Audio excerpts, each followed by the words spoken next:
Bom, para a gente finalizar essa parte introdutória, já vimos o artigo 18, agora vamos para o artigo 19, que traz as vedações aos entes federativos.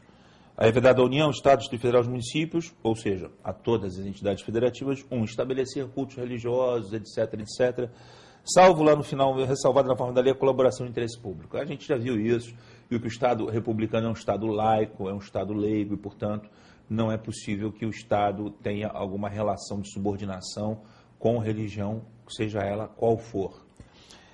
Recusar fé a documentos públicos. O que significa isso? Você vai numa repartição pública federal com um documento emitido por uma repartição pública municipal, aquele documento é reconhecido como fé pública e vice-versa. E criar distinções entre brasileiros ou preferências entre si. Significa dizer que você não pode ter nenhum tipo de tratamento diferenciado. Claro que essas políticas de ação afirmativa, em razão de etnia, de condição socioeconômica, que privilegiam vagas em universidades, em escolas públicas, para pessoas com menor poder aquisitivo ou de determinada etnia, não ferem esse dispositivo. Ao contrário, corroboram a ideia de isonomia, da isonomia formal. Agora, por exemplo, você tem um edital de concurso público, como acontece com muita frequência em alguns estados brasileiros, em especial o estado de Santa Catarina, que exige que o candidato conheça a história do estado de Santa Catarina para fazer aquele concurso. Poxa, pelo amor de Deus, aí você está diante de uma situação de exclusão, né? Ou seja, o concurso público, em vez de integrar, ele exclui. Os candidatos de outros estados vão ter muito mais dificuldade para conseguir livros, material didático adequado, frequentar cursos especializados em história do estado de Santa Catarina. Então, há até decisões do Supremo Tribunal Federal impugnando alguns editais do estado de Santa Catarina por conta desse bairrismo exacerbado. Então, com isso a gente viu as vedações, está aí o artigo 19. Agora, a gente já vai falar especificamente da União. O capítulo 2, do título 3, trata da União. E começa o artigo 20, estabelecendo quais são os bens da União. Eu vou te pedir para fazer um exercício, tá? Você vai abrir a Constituição no artigo 20 e vai olhar para o artigo 20. Né? Quero que você olhe agora para o artigo 20, você não está olhando para o vídeo, você está olhando para o artigo 20 na Constituição, dá uma olhada no tamanho dele, vê quantos incisos ele tem, quantos parágrafos tem o artigo 20. Né? Depois que você fez isso, olhou, não quero que leia nada, só quero que você olhe para o tamanho do artigo 20. Eu quero que você compare o tamanho do artigo 20 com o tamanho do artigo 26. Vai lá para o 26. Eu espero, não tem problema. Vai lá. Qual é o artigo maior? Pô, o 20, né, professor? Pois é. E o 26 trata do quê? Dos bens dos estados. E o 20 trata dos bens da União. Pô, mas o 20 trata dos bens da União e é extenso, né? E os estados? Os estados ficam com o que sobra, né? Observa aí os 4 incisos do artigo 26. São bens dos estados, que não são decorrentes de obra da União, os que não pertencem à União, os que não pertencem a municípios, os que não pertencem a terceiros. Então, o Estado ele tem um patrimônio bastante depauperado, se comparado com o patrimônio dessa pessoa jurídica de direito público interno chamada União. Então, a União ela tem um patrimônio extenso. Só comparando o tamanho dos artigos, você percebe isso. Então, vamos agora falar do artigo 20. Aí começa o artigo 20 assim, são bens da União. Inciso 1. Os que atualmente lhe pertençam e os que lhe vierem a ser atribuídos. Óbvio, porra. Né? Não me disse nada o inciso 1. Também não, os que ela tem, os que ela vai adquirir. Legal, tudo bem. São da União. Perfeito. A União pode adquirir bens. Ótimo, eu já sabia disso. Porque toda pessoa jurídica pode adquirir bens. Por que não a União não poderia? Então, o inciso 1 é chover no molhado.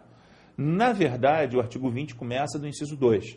As terras devolutas, indispensáveis à defesa das fronteiras, das fortificações e construções militares, das vias federais e a preservação ambiental na forma da lei.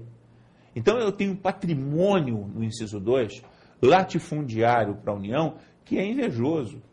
A União é a maior latifundiária do Estado brasileiro. Vamos tentar entender o que significa, por exemplo, esse patrimônio chamado faixa de fronteira. Vamos lá para a lousa. Faixa de fronteira. Bom, eu tenho no Brasil pouco mais de 7.000 quilômetros de fronteiras terrestres. E ao longo de toda essa extensão, existe uma faixa de 150 quilômetros de largura E essa faixa é a chamada faixa de fronteira. Claro que aqui no mapa está fora de escala, porque o que me interessa aqui é que você entenda. Mas imagina, né? 150 quilômetros. Da tua cidade onde você mora, qual é a cidade que fica a 150 quilômetros dela? Imagina agora uma linha de 150 quilômetros em linha reta.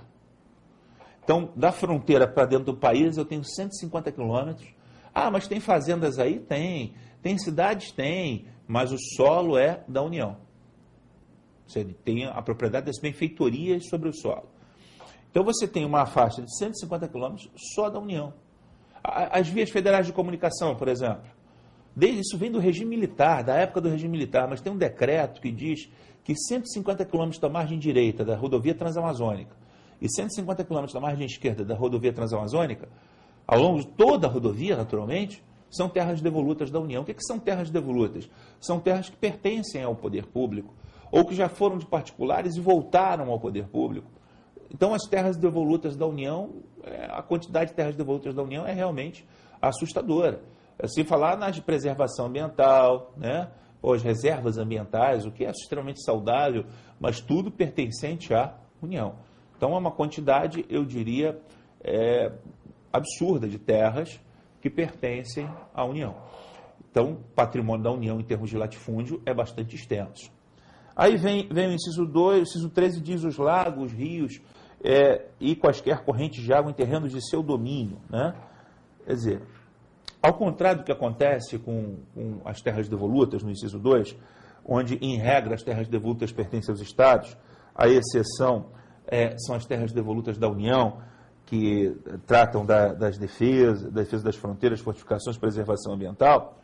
Então, aqui, ao contrário, não, da mesma maneira que acontece no inciso 2, no inciso 3, a regra é que os lagos, os rios pertencem aos estados.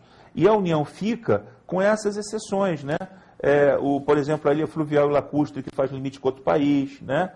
As águas superficiais e subterrâneas, fluentes emergentes e depósitos, em regra, são dos estados, mas a União fica com aquelas que decorrem de obras da União, né?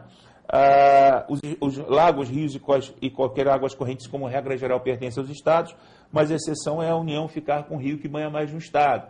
Por exemplo, o Rio Paraíba do Sul, o Rio São Francisco, é de competência federal, ou que fizerem de limites com outros países, o Rio Paraguai, o Rio Uruguai também, né? E também os terrenos marginais e as praias fluviais, os terrenos das margens e as praias dos rios, nesses casos, onde a União é a dona do rio, digamos assim, a competência é da União. Se o rio banha mais de um estado, a predominância do interesse de preservação desse rio é nacional e não regional. Agora, o patrimônio aquífero da União é absurdo, né? O Brasil, ele possui no seu território 12% de todos os mananciais de água potável do planeta. 12% estão no território brasileiro. E em três grandes concentrações: a bacia hidrográfica do Amazonas, o Pantanal Mato Grossense e o chamado aquífero Guarani. Então, o Brasil é riquíssimo em água. E a maior parte dessa água pertence à União, porque são reservas imensas que atingem mais de um estado, são rios imensos que ultrapassam o limite de um único estado e, portanto, há competência em termos de quantidade de patrimônio aquífero. A União tem muito mais do que todos os estados juntos. Então, a água é um fator estratégico para o século XXI. O Brasil já exporta água para alguns países que têm uma carência muito séria, e a tendência é que isso aumente, de acesso à água potável.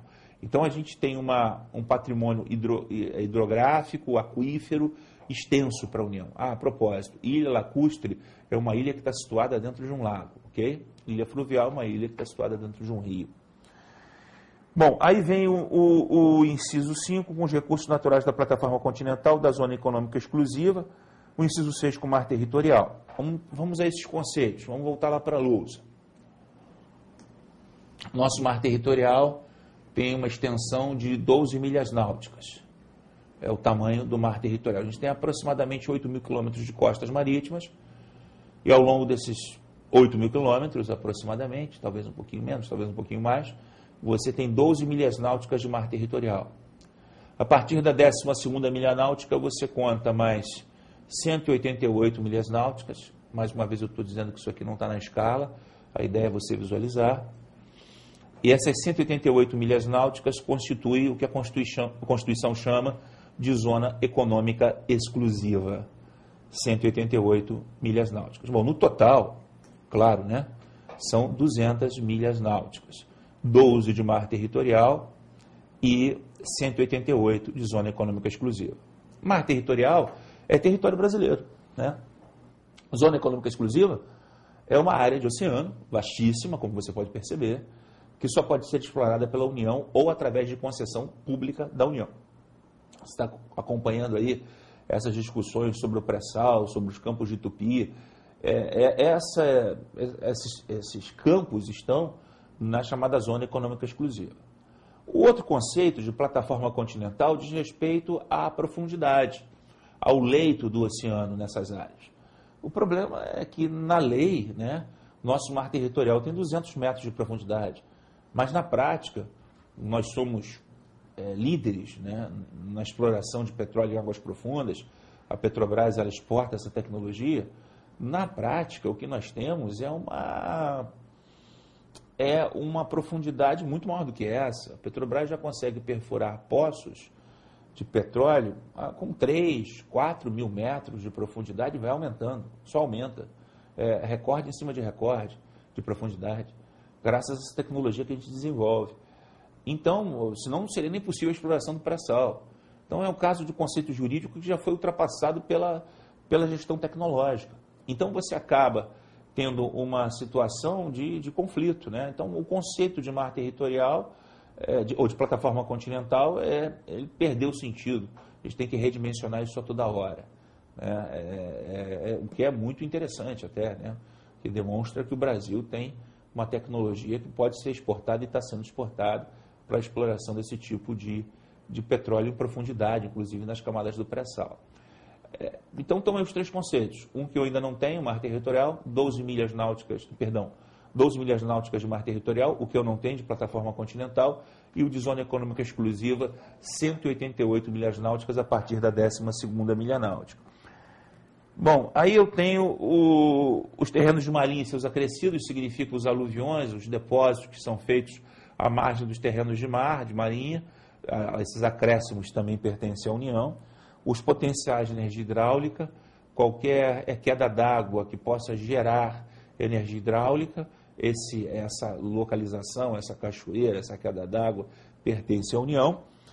Os recursos minerais, inclusive os do subsolo, todo o subsolo, vamos lá para a lousa, para não deixar dúvida, todo o subsolo é da União.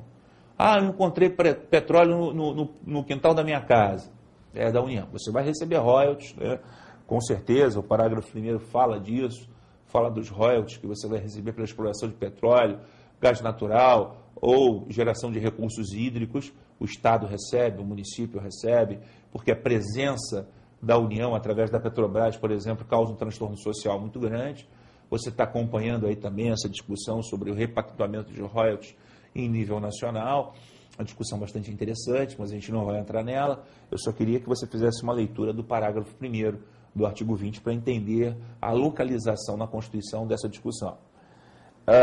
Depois eu tenho as cavidades naturais subterrâneas, sítios arqueológicos, sítios pré-históricos, qualquer sítio de valor paleontológico vai ser administrado, cuidado, né, legislado pela União. E as terras, finalmente, tradicionalmente ocupadas pelos índios, as reservas indígenas, também constituem bens da União, inclusive aquela de Raposa do Sol, lá, onde houve aquela discussão toda, né, enfim, no Supremo Tribunal Federal, alguns anos atrás. Bom, então, resumindo o que a gente viu, em se tratando de terra devoluta, as terras devolutas, em regra, pertencem aos Estados, exceção à União quando indispensáveis à defesa das fronteiras, fortificações e construções militares e vias federais ou preservação ambiental. Terras devolutas são aquelas que nunca tiveram proprietário ou foram devolvidas ficando sem dono, passando então a integrar o patrimônio público.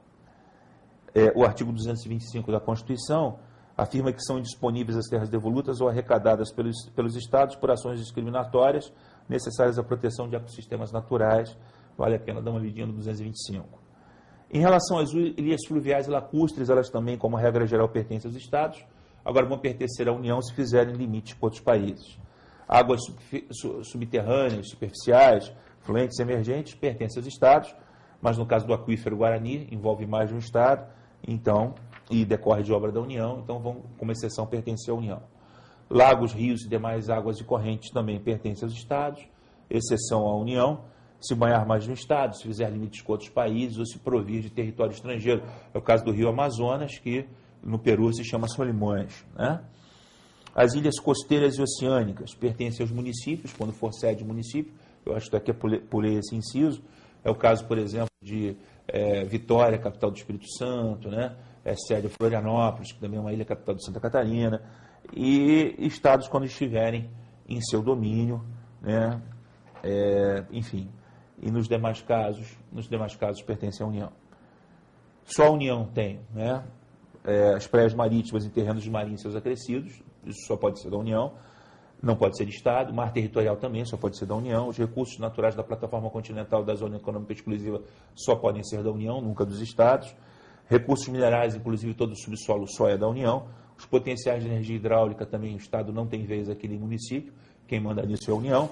As cavidades naturais subterrâneas, sítios arqueológicos pré-históricos de valor paleontológico também pertencem à União, e as terras tradicionalmente ocupadas pelos índios, né? Não se esquece de dar uma lida no parágrafo 2º para rever o conceito de faixa de fronteira, faixa de 150 quilômetros ao longo de todas as fronteiras terrestres. Valeu, gente.